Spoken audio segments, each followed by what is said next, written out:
This segment of the B.A.S. Kayak and Beers podcast is sponsored in part by Dark Horse Tackle. Go to darkhorsetackle.com and use promo code BKB5 to save an extra $5 when you build your own box. Douglas Outdoors. Serious rods for serious anglers. Norsk Lithium. The lithium kayak battery you need is just a click away. Go to norsklithium.com.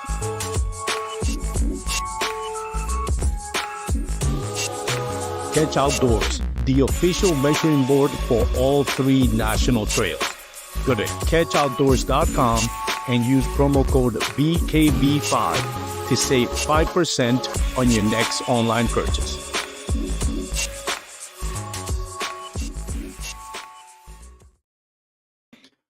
What is going on, everyone? Hope you all having a great Thursday. Welcome once again to the to the Real Life on the B.A.S. Kayak Beers podcast. Almost forgot my own intro.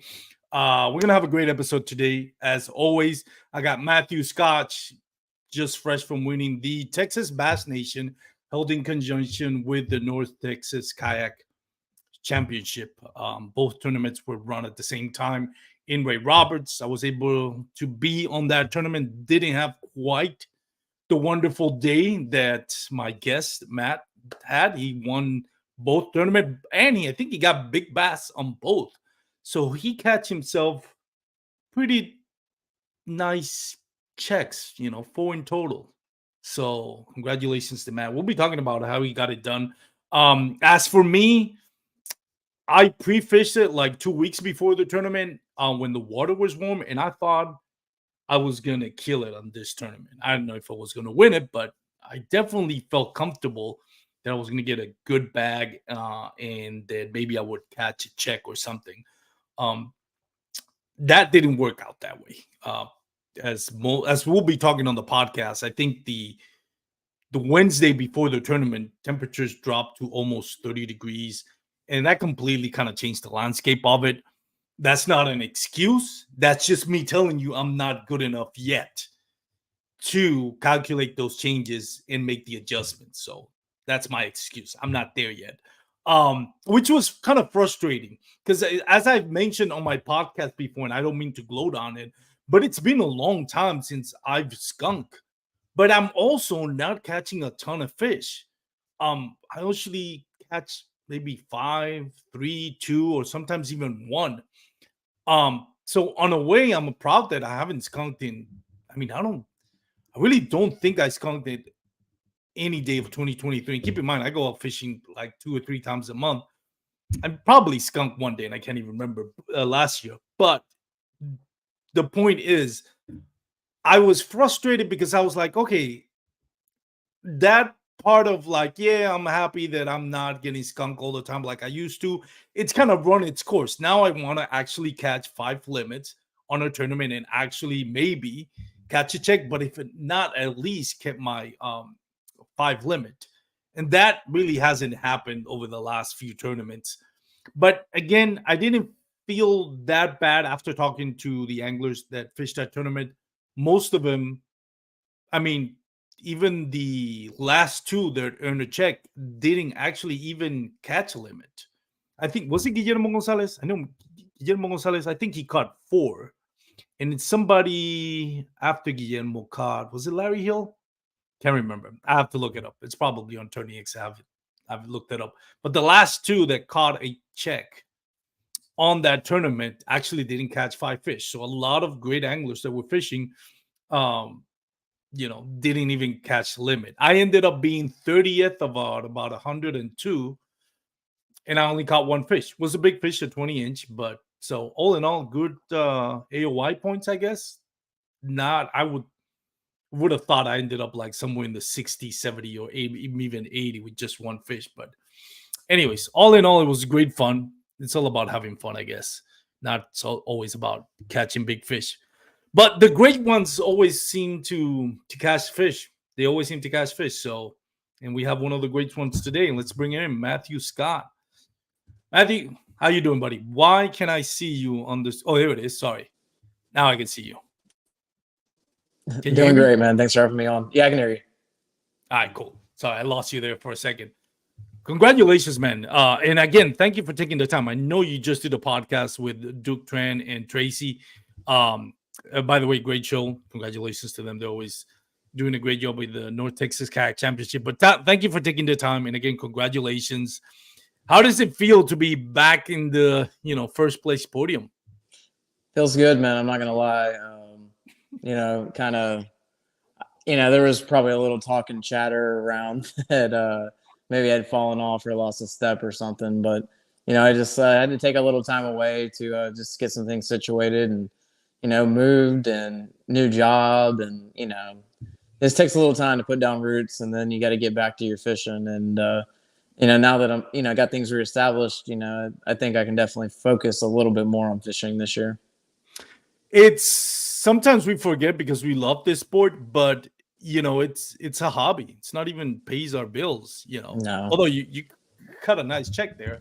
the That check may was pay, nice. The check was nice, does but pay it's not some bills. consistent. Yes. It's not consistent enough to be like, yeah, I can depend on this because the second you start to depend on it, and I've had great years before. You can't. You truly can't. I mean, it starts to stress you out. It really does. It just makes it not fun anymore when you're depending on doing well. Yeah, I can imagine. It's one of those things where we were just talking about in the before we started recording. You think about pro athletes like let's say LeBron James. With a guy with physical tools that only Father Time is going to beat you, but through for better part of a decade, even 2 decades, as long as you have that athletic ability, you can dominate. But when it comes to fishing, it's sometimes the fish don't want to cooperate. You can be the best angler in the world, but to have that consistency where you actually mentioned like last year, I think it was the first time that you didn't qualify. You just missed qualifying for the TLC in Hobie. You qualified for what, the last 10 Probably, years or so? yeah, probably like 10 or 11 years that it was the Tournament of Champions. Even prior to when it was the Hobie Tournament of Champions, it was never anything that if I participated, I wasn't to be in the championship. And last year I fished enough events to qualify. Just going into the last one, I just I didn't leave myself any room for error. Only fishing a few events and.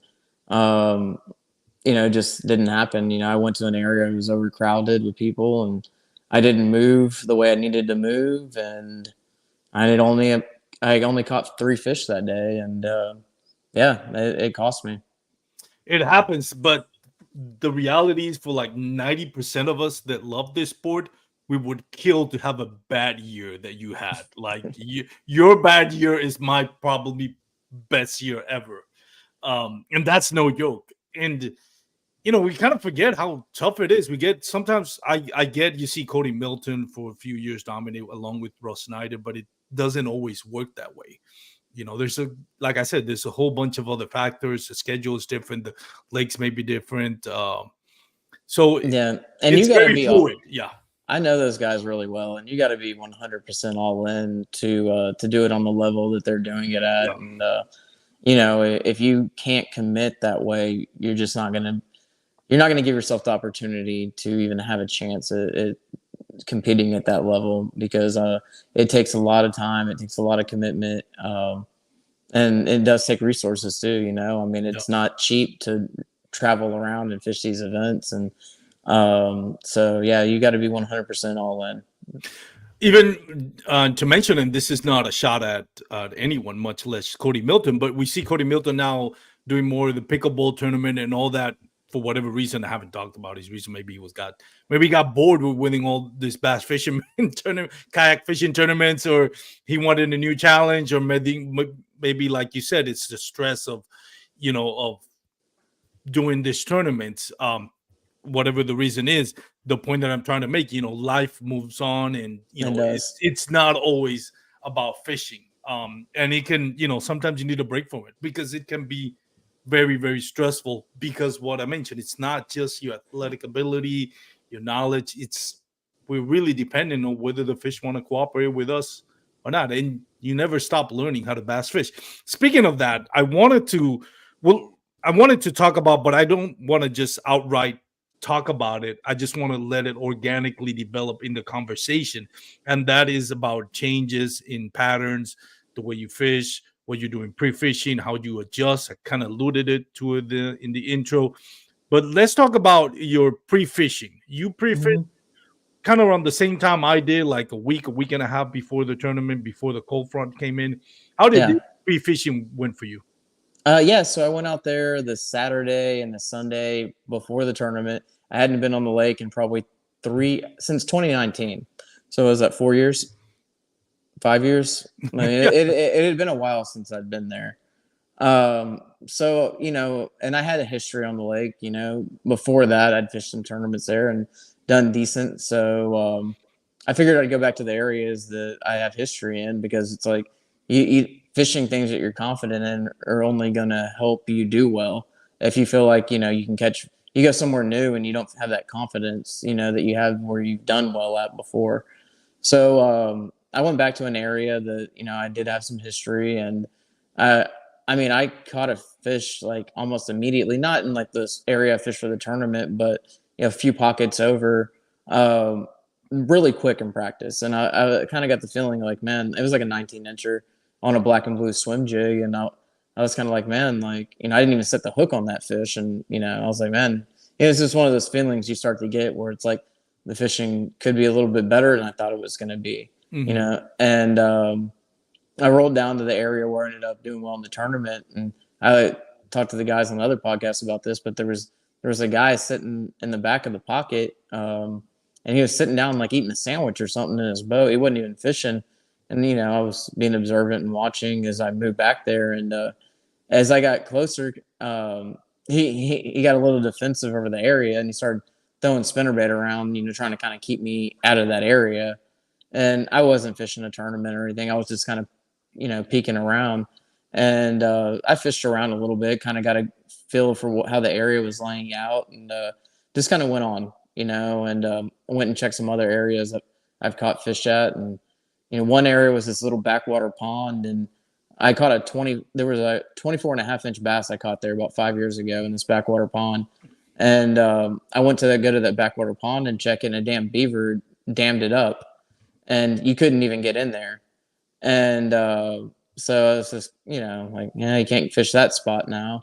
And it fished okay. I mean, it wasn't anything spectacular.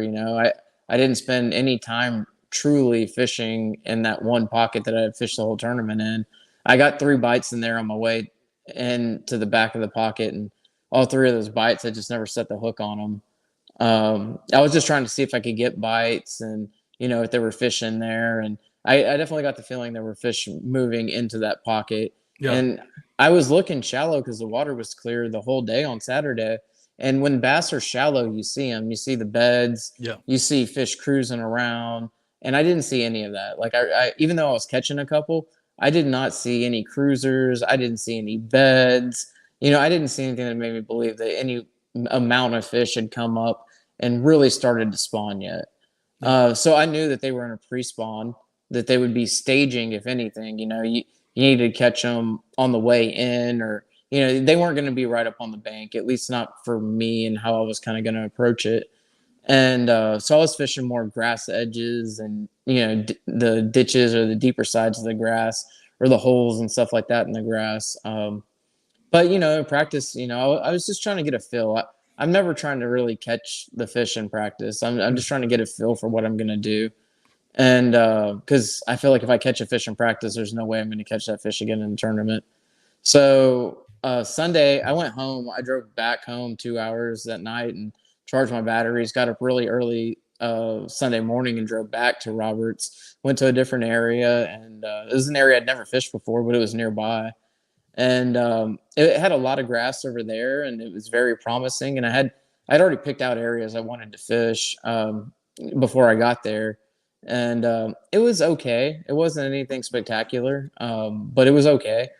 And that day when I left, I was just kind of like, I was telling myself I'd go back to the history, even though I really didn't get to fish too hard for them in that one pocket. I was going to go over there and try on tournament morning. And that's what I ended up doing.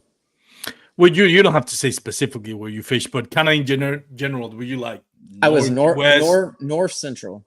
north central? Yeah, I kind of figured that's where you guys were. I think Christine fishing, not fishing with you. I'm not saying that, but around No. that same area. She was in the area that I practiced in on Sunday. Oh, okay, I got kind of the same experience that you did. I went pre-fishing. You went pre-fishing Saturday and Sunday. I went pre-fishing, I think Thursday or Friday of that week. So maybe like 1 or 2 days before you did. And my experience was kind of similar. I did see like shad busting right at the back of coves, presumably bass chasing them. I did catch big bass on like a 19-inch and a 17-inch on the grass close to the bank, like that grass that's like the closest to the bank. Mm-hmm. And I figured, okay, if the warming trend continues, it's gonna, they eventually might be starting to spawn or at least staging. But then that cold front came on Wednesday. I think it was Tuesday and Wednesday, and there was a lot of talk about how that affected everybody's game plan.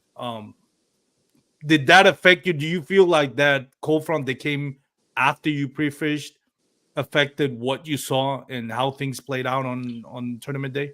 Well, for me, I'd caught a couple of fish shallow when I was practicing, but I knew with the cold front coming that they weren't up spawning yet, and I know that Roberts is a lake that normally turns on about April 1st. April Fool's Day is like when the bass really pull up on Roberts. Like you go flipping bushes and fishing shallow April 1st, you might catch a 35-pound bag on Roberts. And I knew that we were a few weeks early anyways. So with the cold front coming, not seeing spawners when I practice, I knew that they were not going to be. I mean, I did fish and catch most of them in 3 foot or less, but they weren't spawning. They were just up there, holed up in that grass, waiting for the time to get right, kind of thing. Yeah. So for me, the tournament day. I felt like they have moved. Like they were in that grass edge closest to the bank. Now they were behind the opposite side of that grass. It's like more to the mouth of the cove, more Yeah. towards the back, more toward the deeper water. Was that your experience as well? Yeah, and the high school team, there was a high school boat that from Pilot Point that won the high school tournament. Oh, They yeah. were 35 yards behind me, and yeah, they were fishing the ditches, the grass edges, and they were actually throwing a crankbait in there, and they loaded the boat. They caught like 28 pounds, had an 8-pound kicker, Wow. and they didn't leave that cove all day. They stayed in there with us, with me and Matthew Flett. So yeah, I mean, there were some fish on the flats, but the more and bigger fish were more concentrated along the outer edge of the grass. They weren't really pushed up on the shallow edge of it. I also wanted to ask you about your tactics because I know it. I was talking to Christine Fisher, and kind of like towards the end, like the last hour, wind picked, depending on where you were, right? Mm-hmm. Like if you inside a cove facing the opposite direction, maybe you It didn't get still a got lot of windy. wind. Yeah, it still got windy Yeah. in there. It got windy where I was. Like there was a point that it's like I'm paddling or pedaling, and I'm still in the same spot I've been for the last 5 minutes. I'm not moving with this headwind. But did you did that change at all your pattern? I know Christine talked about how she got him on a spinnerbait towards the end, the last hour when it got windy. But you had it. I think you had like the opposite of it, right? Like you were catching him on moving baits at the beginning, and Yeah. then finesse towards the end. Yes. So I started the morning throwing a spinnerbait because when we had our first cast, the high school guys, we had it probably about like at least 20 minutes or 25 minutes before their first boat showed up on top of us. So, those fish were they're more active in the morning before, all the commotion gets going on. And so I figured I could get them going with the spinnerbait pretty good. And in the first 12 minutes, I had 2. And then I lost 2 I should have had 4 fish in the first 25 minutes, but I lost my next 2. And that was a little frustrating. because I knew that Roberts is tough, and you're not going to get a lot Yeah. of, you're not going to go out there and catch 15 or 20 good fish in a tournament, and to lose to, it's like, man, like, you always feel like that's going to haunt you to some degree, and yeah, that spinnerbait died for me. The bite died, probably about 7 o'clock. I put that down, and I didn't feel like I was gonna get a lot more bites because the water was really clear, and Yeah. blade configurations, and like what I was throwing was gonna be better for a low light, and with the sun coming up and the clear water, I just didn't feel like they were gonna shoot out of the grass for what I was throwing at them. Early in the morning with the low light, they were slamming it, but that changes with the amount of light you're getting, and there was a lot of fishing pressure in there, and anytime there's a lot of fishing pressure, I know you just got to slow down and you got to finesse them. Like, you can't just go power fishing through there because it's typically not going to work out. Trying to power fish where fish are getting a lot of baits presented to them. You gotta go more subtle approach, and that's why I always throw that split shot. It's a bait, a rig I've caught a lot of fish on, and I've won a lot of tournaments with it, in Texas. And so I just kind of knew in my mind that I needed to slow down. I didn't have to catch a lot of fish. I just needed to catch a couple of the right fish. And I know I can catch them with that split shot rig. I just, I got to remain confident and just keep at it, even when you only have like, I knew that that's what I needed to be throwing. Yeah, a lot. I think a split shot is one of those baits that people never hear about, but it's such a good bait or a good technique. It is. For those that, from somebody that might be listening to a podcast or watching, and by the way, if you're watching, you're more than welcome to leave a comment, ask the questions to either Matt or myself. If technique wise or anything, we'll be glad to answer it. What is a split shot? When you talk about a split shot, what's a split shot rig? Well, the name split shot just comes from like your standard lead pinch weight. Yeah. That the old weights we've seen our whole entire lifetime. They're kind of ghetto looking. Like, you might use it for brim fishing or something like that. You just clamp it on the line. What I do is actually, I have you got it right there. Nice. Yeah, I have two tungsten weights. They're 32nd ounce, and I have them pegged with bobber stoppers. And the tungsten is very dense, so better than lead, because this is going to sink like a freaking rock to the bottom. Whereas your lead is going to be kind of light and it's going to float and hover. The tungsten really gets the bait down, kind of keeps it down, and gets it there much quicker. Also, like, much easier when you're casting, to zip some tungsten out there than to zip a piece of lead out there. And then the bait, you can put any number of baits, but I was using the Excite bait Hogalicious on it. No. And it's a kind of a brush hog style bait, watermelon red, and then dipping the tail in a little bit of lime dye. And it's real important too, the hook that you use. I use a 3/0 offset worm hook, just your standard worm hook in there. Not an EWG is not the hook for this rig. Yeah. It's too heavy of a hook, and it won't allow that bait to work the way it needs to work, to like skip across the grass, and it's got to suspend and stuff. And the only way you get that good action is with that offset worm hook, and like a size 2 or 3 in that. And then the line, like a 15-pound fluorocarbon. How much distance between the weight? Yeah. I would say it's probably about 15 inches. If I had to guess, it's about 15 inches. What do you think what is the action? What were you doing it on grass, rocks? Yeah, I threw it all around in that cove. I would fish it in areas on the outside of the grass. I would throw it in the rock. There were some little bit of rocky areas there. I'd throw it in the rocks. I'd throw it between trees. It's just kind of like a super finesse Carolina rig, and you can throw it anywhere. And, just kind of all the time I've spent fishing over the past, over a decade, decade and a half in North Texas. I've heard a lot of stories. I've spent a lot of time in tackle shops and talking to guides or fishermen or, just whoever, throughout all those years. And, I know that there's a guide, a real famous one on Roberts, who's won a lot of money and put a lot of clients on fish with the split shot rig. I believe he actually his client has the lake record out there. So I knew kind of going into this tournament, you know, I'd be kicking myself if I didn't at least take it with me.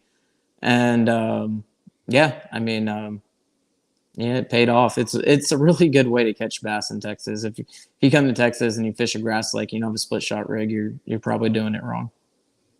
Yeah, it's the first time I tried it was there is this creek. I'm not gonna mention the name, but it runs close to DFW Airport, and I caught some, I guess, meanmouth. It's like because Grapevine has smallmouth bass, so there was kind of Mm-hmm. like this hybrid of smallmouth and spotted bass, beautiful bass. The first time I caught it, I was with a buddy of mine in this creek, and it's kind of like this like ghetto creek. That actually has a huge beaver in that creek as well, which always scares the crap out of me every time it comes out from the bushes. But anyways, the that area has some like smallmouth bass hybrids. And the way I discovered that split shot rig was kind of like I was getting tired of my bait getting hung up. I was throwing the net rig, it was getting hung up, and I couldn't think of anything, or my jig and everything got. It's just a pile of rocks underneath a spillway. So I had some split shot rigs, and I clipped them, and I've never even heard of a split shot. As far as I knew, I just invented a new rig. Yeah, no, I got you. Yeah, and it I pegged it with the I had a little like drop shot hook, and I would nose hook a TRD craw, like those little seaman. So Mm-hmm. my idea was that it was gonna float, hover, so it wouldn't get stacked, and it worked perfectly. I caught a ton of like little smallmouth bass creek in Texas, which is crazy. Um, and ever since then, I was like, "Oh, this is great." Now I don't throw it all that often because to me it's kind of wonky to It cast it is. out, and I'm not really good at finesse fishing. But now after done doing this for a few years now, I realized yes, there is somebody else invented this. It wasn't me, and it's called the split shot rig, which makes sense, and it is an amazing technique to fish, especially if you're using something that's gonna like just hover above a little bit. Like if you look a light wire hook and then you have like a TRD whatever Mm-hmm. bait or any elastic plastic that's gonna float. Float. It Yeah. is amazing technique. No, it's a really good way to catch them because those bass, they're sitting there in the grass, and I mean they're looking up and they're silhouetting things above the grass. I mean, they can see through the grass just the way when you're sitting in your house and you're looking out your windows. That's a good way to envision what those bass are doing. You know, they're looking out and they see things go by, and if they're in the mood, they'll shoot out and grab it real quick. Yeah. And that's what you're doing. You're just kind of twitching it by the window, and you're just trying to get one to shoot out and grab it real quick. Quick shout out to everybody that's again watching and on the live show. Steve Owens was on. I don't know if he's still on. Says hi, Matthew. And also we got Sinful Bassin. Good evening, gentlemen. Good evening to you, sir, or ladies. Thank you for tuning in. Again, if you have any questions for my guests, feel free to ask them. Put them on the comment section.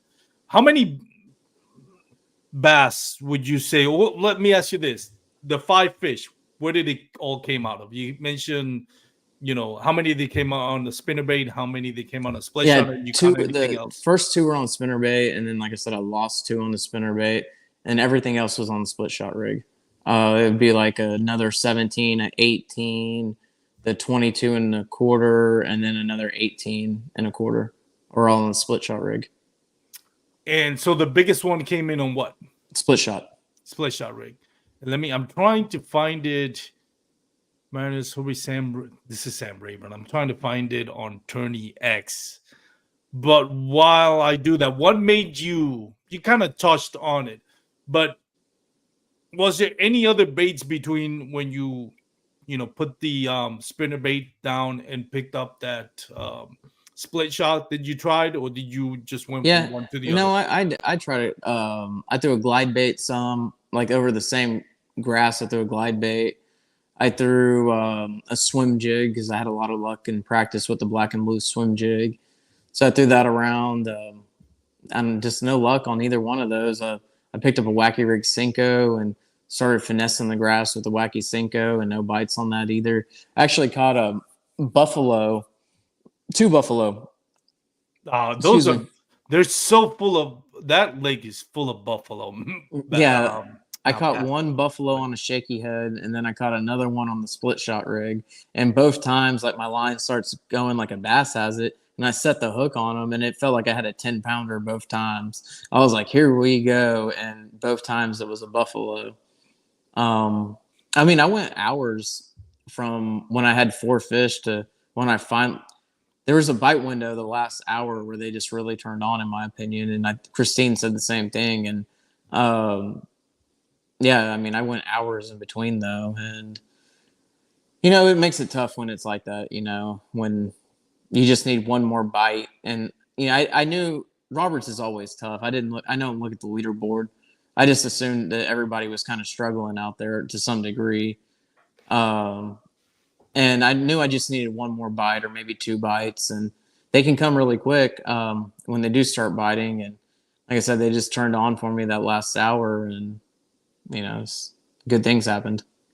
Yeah, I feel like Ray Roberts one of those lakes that, like you mentioned, you're not gonna really, catch like 15, 20 bass. Especially on a kayak when you're not going to be able to move that much. It just doesn't lend itself to that. I don't know what it is about it. Maybe if you're fishing for white bass or sand bass, but just generally in bass, I think they more spread out. By the way, that's a picture of you. That's a picture of your biggest one, 22 and a quarter. Are you one of those that don't turn the picture over? Dang it. I mean, it's in the orientation that I Yeah, took it. I know. I'm just messing with you. But yeah, I mean, if you would have asked, I would have sent it to you. But I would have rotated it for you or something. But I yeah. get OCD. I take the picture and I have to rotate it before I upload it So to the X. I don't know why. I guess my reason for not doing it is AJ has been very adamant about us not adjusting anything in the photos. Oh yeah. So I just don't. As long as the photo is like clear and the mouth is closed and the tail is as far as it can measure and the identifier is visible, that's really all I'm kind of concerned about. And he's always told me like he'll adjust them, don't do anything to them. And so yeah, I don't rotate them. But yeah, for me personally, if I was wanting to look at it, yeah, I would much prefer it be in the right orientation for sure.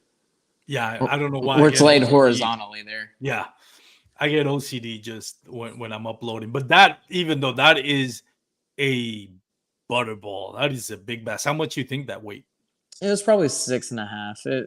I mean, I don't think it was quite 7. It could have been a 7, but I conservatively 6.5 pounder. That the biggest bass you caught this year, 2024?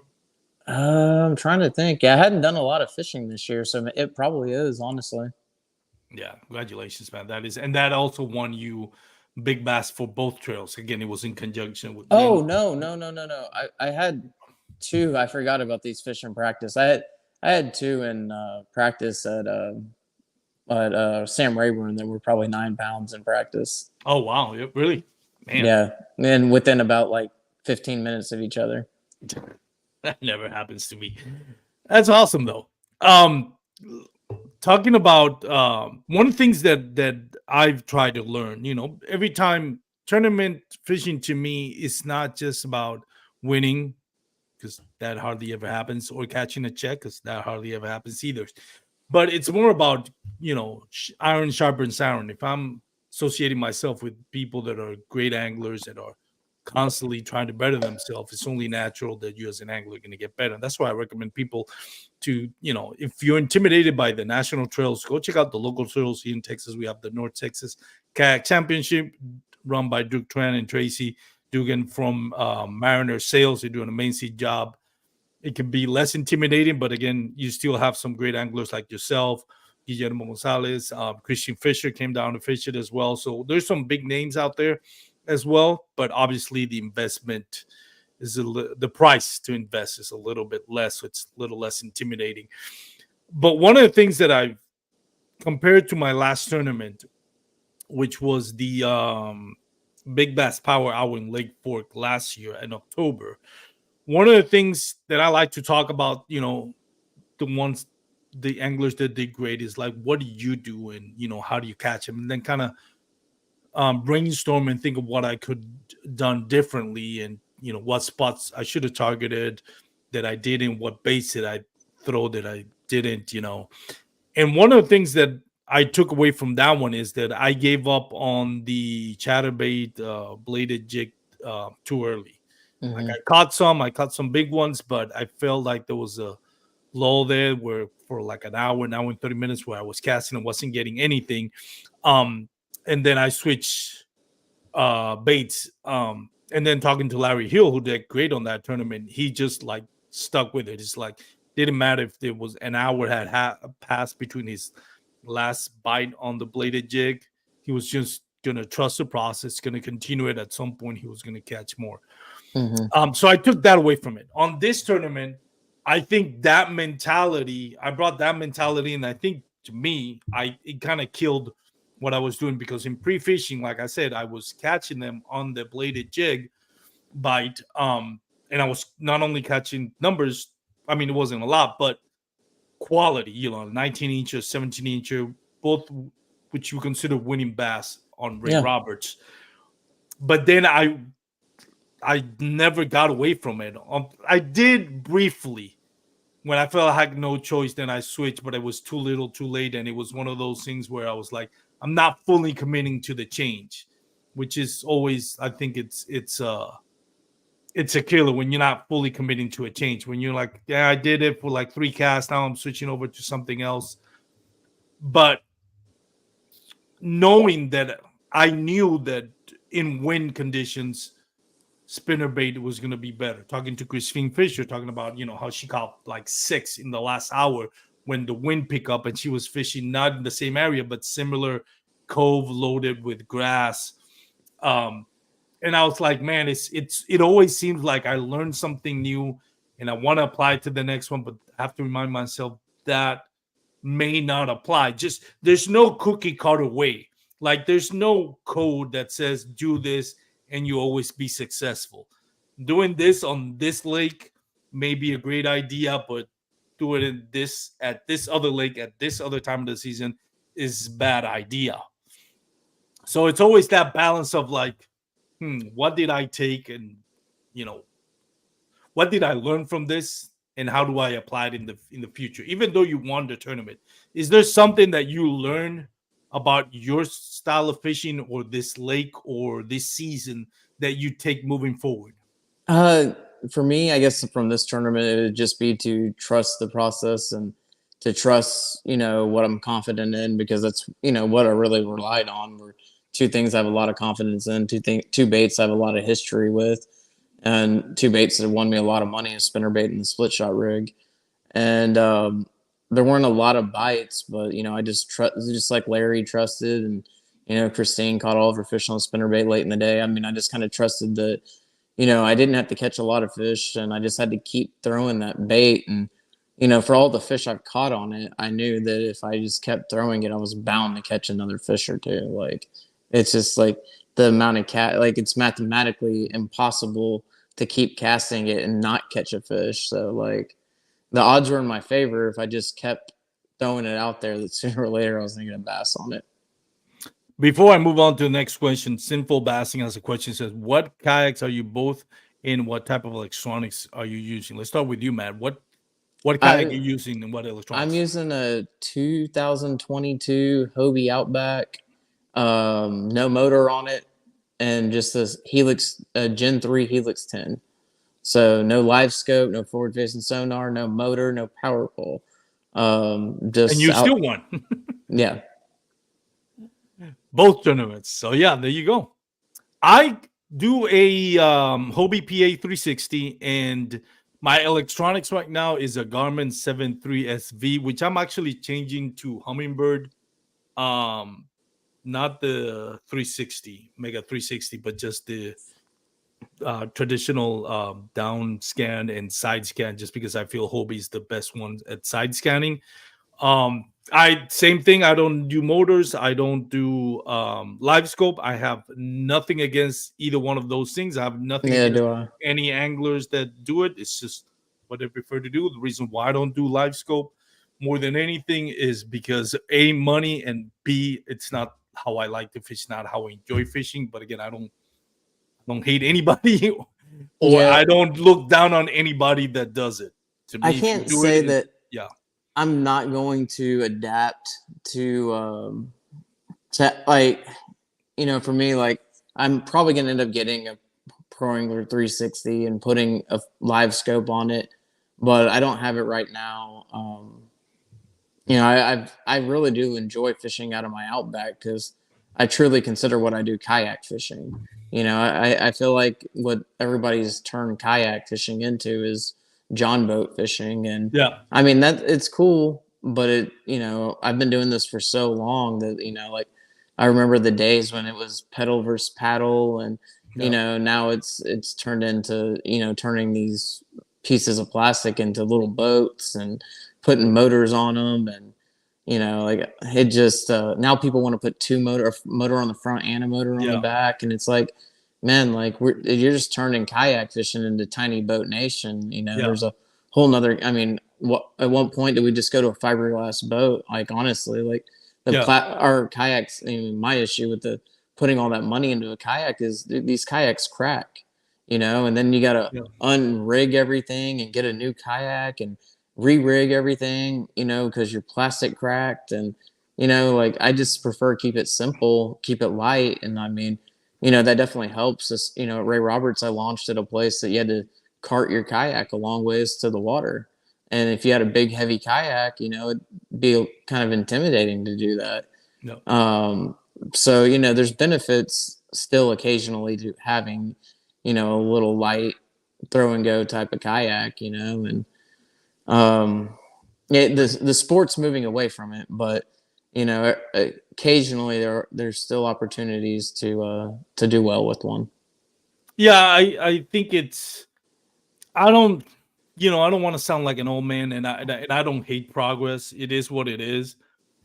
I just feel like the essence of kayak fishing is it's kind of lost when it comes to tournament. Yeah. I think the only reason why we call it kayak tournaments is because it sounds sexier than saying small plastic boats. Well, It's I mean, actually all it is. if they Yeah, had to start right now and rebrand the sport, it would be hard to call it kayak fishing, in my yeah, opinion. It really would be hard to call it because all these guys, and they don't even have paddles on their kayak. They yeah. go out there with their motor, and when their motor fails, they're up S Creek without a paddle. Literally, Literally. literally. Yeah, they don't even have a paddle on their kayak, and that's really sad. Like, how can you call it a kayak when you don't own a paddle? Yeah, no, I Um, agree. And again, I'm not against it. I don't look down on anybody. I kind of think no. that at some point I maybe get a motor just because the reality is like you like that last hour just to get to the boat ramp going against I don't know 20 mile per hour wind was brutal. I was like, damn, it's killing my legs. So it does shorten your window or your space where you can, there were areas that are like, I wish I could get to this area. I think if I get to that area, I'll be able to catch it, but I'm gonna spend like an hour just trying to get to that spot, especially with the wind. So I get the motors. I'm not against the live scope. I'm in the extreme, and I don't know if you watch this. So John Beef, I hesitate to call him from the Google Squad because I With think you he's just talking by about the himself. goggles? Yeah, the goggles. So the video that he put on YouTube, I was like, yeah, it is. I'm not saying anything. I'm not saying anything negative about him being a content creator. I was kind of disappointed in the video because he was struggling.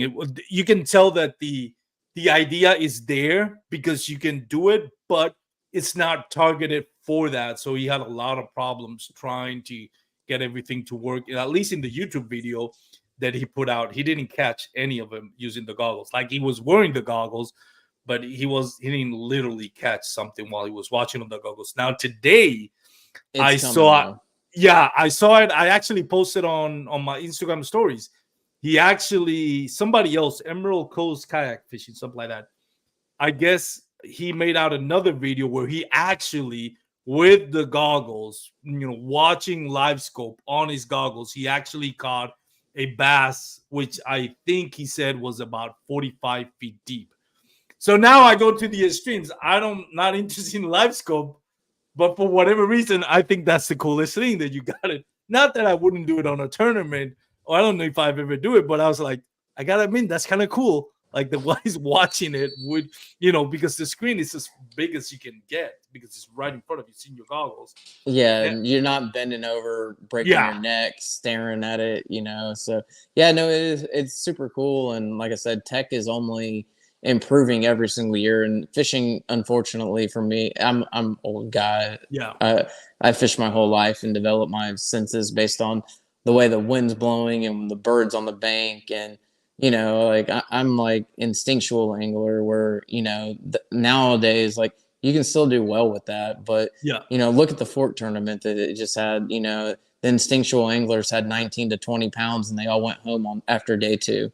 The guys that are out there utilizing technology to its fullest are now the guys that are leading the pack and winning tournaments and breaking records, and yeah, that's just the way it's going. And, it's like I said, for old guy like myself, like, I don't really love it personally because I do feel like it's a shortcut to some degree, but it's like it's not what I enjoy it's not that. what you got in here for. Yeah, I just enjoy that the mystery and the mystique of fishing too. Where you're feeling for the bite. You're not necessarily when you're looking at the fish swim to your bait. There's no mystery. There's no mystique. You see it about to happen, and then you're it's just a different. You're changing. You're just taking that, like I said, the mystery out of it. And it is what it is. That's the way the sports of it's evolving that direction. I can't say I'm the biggest fan of it personally, but I not to say I won't adapt to it as well though.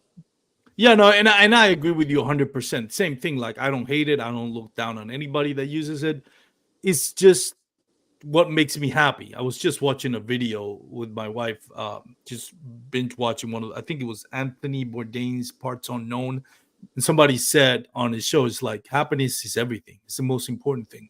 And that's true. Like, yeah, winning a tournament is great, but being happy myself is far more important. I rather, even if I don't win a tournament, I'm happier when I'm catching them. And like you said, you don't know what you have there. Like you don't. There's that element of like, I don't know how to describe it better than what you did, but it's that part of like you figured it out. You didn't just see it and kind of, you know, dangle the drop shot or finesse bait just until that fish, you know, bit on it. I remember one of my core memories before I got the kayak was fishing at this small Little Bird Creek here in Fort Worth.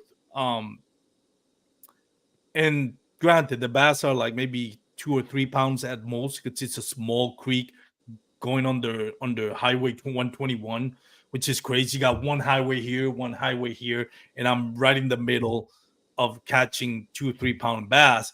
But it's that, watching your line go from here to there because the bait just grabbed your jig and it's swimming away from it. There's nothing that makes my skin, my hairs in my arms just stick out than watching that and wondering what it is, how big is it, and am I going to be able to land Absolutely. it? That is to me, That's that's my that's happiest fishing. place. Yes, that is That to me that's fishing. that's fishing in my opinion. And tournaments have a way of evolving the sport and changing things, and a lot of times for the better. But like the way it's going, I mean, it's not. I won't say it's not for the better. If it gets more people into the sport and Yeah, everything, but it is tough for the because when future generations of anglers are teaching their kids how to fish, they're not going to have the same childhood that I had, where they went out there and they felt for it as the same way, and yeah, they learned through trials and tribulations. And I mean, for all the times I do well, I mean, I've had so many times when I've gone out there and had rough days, and I I learned things from why the bite was slow or what I did wrong, and now it's just going to be, as long as you got the batteries charged and you know how to play the video game, and you know how to, boat positioning is everything at this point, as long as you learn a few key elements to the way fishing's trending, you're going to have pretty good days out there. Yeah. I think Sinful Bassing says a skunk day of fishing is still happy day of fishing. That is true. In some Absolutely. ways, it's still frustrating, but Yeah, it definitely is frustrating, but I it's mean, it's better than being at work. I'll say that. yeah, true that. Yeah, like you mentioned, I was in the tackle and boat show here in the not Mariner Sales, Fun and Sun Tackle right here in Mm-hmm. Hearst. And G-Man was there. They pulled off G-Man. I was like, wow, let's get G-Man to come to this. And he was taking questions, and I asked him, he's like, what do you think it's about, who's the better fisherman or who's the better video gamer? And he straight out said, and this is somebody that uses live imaging or forward facing sonar, whatever you want to call it. He said now it's already there, where it's like, it's who's the better video gamer than It what is. it is than And I mean, better that's not fisherman. you And got to not be discredit. boat positioning is very important. So you got to learn how to position the boat, and that's a whole nother key element of that too. But like knowing, I guess it's like not knowing, not having 10 to 20 years plus of power fishing and fishing trends and fishing, the way you're certain patterns, just the way you're supposed to season to season, and you don't know all those things. You don't have the history doing those things, but the only thing is the new tech, which is just live sonar of either brand. Like it's just different. You don't know any better, so that's all you do.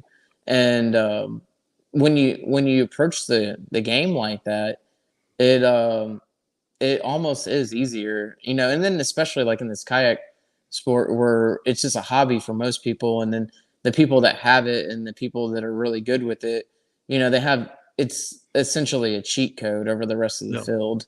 It's because you're competing against people that don't have it. You're competing a few people that have it but don't know what they're doing with it. Even though they have it, they can't catch fish with it.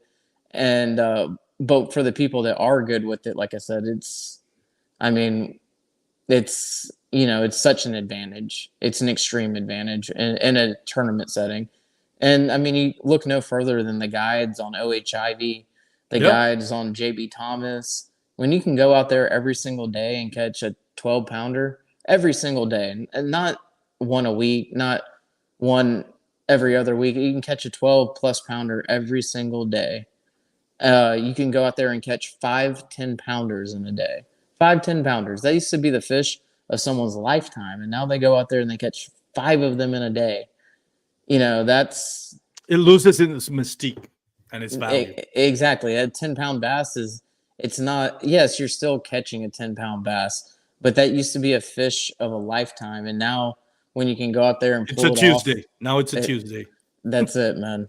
That's it. And like I said, it is kind of sad to some degree, but it is. I think it is. I don't look down on anybody that uses it. I don't hate it. If I don't use it now, because I'm not interested in it. To me, it's about my journey, and if my journey, I don't want to cut it short by stop learning fishing and learning how to use electronics. It's still, to me, it's like I want to know how to catch fish. I want to develop that instinct. And maybe further down the line that becomes such a norm that for me to catch 5-10 bass, that maybe I'll challenge myself by trying to learn in electronics. That, I guess that's the way I view it. Now, granted, I can change my mind next week without any indication that I will. It's just things happen. You change and you think things differently. But as for me right now, like you said, it's like I want to learn how to be a fisherman. And maybe when that gets too easy, I'll try to do electronics just to kind of relearn how to do fishing. I don't want to keep you too long, Matt. I know you've had a long day. And again, you did another podcast earlier just before getting on mine. So I want to give you a chance to shout out anybody that you want to shout out, people that help you enjoy your fishing experience more, sponsorship. So go right ahead. Yeah, absolutely. So Dobbins Rods, you know, definitely couldn't do without Dobbins Rods. They give me a little bit of flexibility to take off and to fish some events and, put rods in my hand that, they just perform the way they need to, even like when it comes to throwing that split shot, that's not the easiest rig to throw. And so you definitely need a rod that's kind of tailored with the right action to throw that out there. And so, yeah, I mean, Dobbins has definitely been key for me. And I mentioned another company, Excite Baits. Excite, they make all kinds of killer baits, but especially the one I was throwing, that Hogalicious, my personal best bass, 11 pounds, 8 ounces, and another 10-pounder I caught on that Hogalicious as well. So definitely another killer company I believe in. I truly do fish their baits. I have a lot of faith and confidence in them as well. Mariner Cells and DFW, I mean, from the very beginning, I think I bought my very first kayak from them. My first new kayak that I bought from them. And they've been great, ever since that day. And that's over 10 years ago. So just a bunch of really great companies. Dakota Lithium, they keep me powered up, give me a place to sleep when I'm on the road. So, always appreciate them for that. Let's see, who else is there? I mean, there's a bunch of them out there. Texas Swim Baits. Pat makes some of the best swim baits on the planet. They're almost impossible to get your hands on because he drops them in limited batches. But if you can get in on a drop and snag one of his swim baits, I highly suggest you do. They're freaking killer. Man, I know I'm forgetting somebody. I always do. Yeah. So I mean, those companies are great companies. Definitely, they all help me out. They help contribute to my success on the water. Absolutely. A testament to your success on the waters, having all these companies that back you up. So congratulations again. Before we say goodbye, just a quick shout out to sponsors for the podcast, North Lithium. You can go to their website, northlithium.com, save 5% on your 10% on your next purchase by using BKB10. They got batteries for all kind of marine batteries, whether you're in a kayak or a boat. They have a lineup of kayaks. They have a lineup of batteries catered for kayaks. So a little bit lightweight, more lightweight than the usual batteries for that same size. So go check them out. Douglas Rods, always been with them since day one. I love Douglas Rod. Dark Horse Tackle, check out their monthly subscription box, so you can build your own box and save $5. You promo code BKB5 and Catch Outdoors. So you can also get $5 or 5% off using promo code BKB5. We do have a giveaway at the end of this quarter in March. If you want to enter the giveaway, just go to Apple Podcasts, leave us a review. Remember to sign your name on the review so I'll know who you are. We're going to announce the winner on the last episode of the Advanced Kayak Angler, which airs every Wednesday with Kurt Smith and Dan Perry. So leave a review on Apple Podcasts. Again, we'll do a drawing and announce the winner that day. So, yeah, just remember to sign your name so we'll know who you are.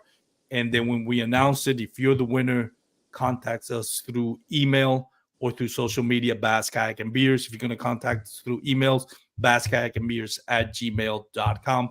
Remember, you can follow us on Instagram, Facebook, and YouTube. Thank you so much for listening, Matt. Again, thank you so much for taking the time. Real quick question. I forgot to ask you, what's next for you? What are your plans for this year as far as kayak fishing and beyond? Next would be the Bassmaster Kayak Classic on 10 Killer. Oh, yeah. Congratulations. Qualified for that one. Yeah. I qualified at Possum Kingdom last year. And then after that, I'm trying to think. I mean, the Texas Bass Nation on Caddo Lake. And then nice. I've got a really busy weekend too. And then I've got a few guide trips coming up. We're taking I'm really not guiding a lot, but throughout the years, I have some really good friends and clients that became friends. And I'm gonna get to take them out and do some fishing with them. So yeah, just super tied up. Very busy. Being busy is a good thing, but yeah, just busy, man. Fish as many North Texas as I can, as many of the Texas Bass Nation as I can, and hopefully do well in the Bassmaster. There's a Bassmaster on Possum Kingdom coming Yeah, up in April. April 15th, I think, right? Yeah, I'll be there for that one. And then there's a Bassmaster on Caddo Bistineau at the end of the year. I definitely plan on fishing that. Yeah. And then yeah, just anything that's that I can make, and I get time off from work to make. I'm definitely going to.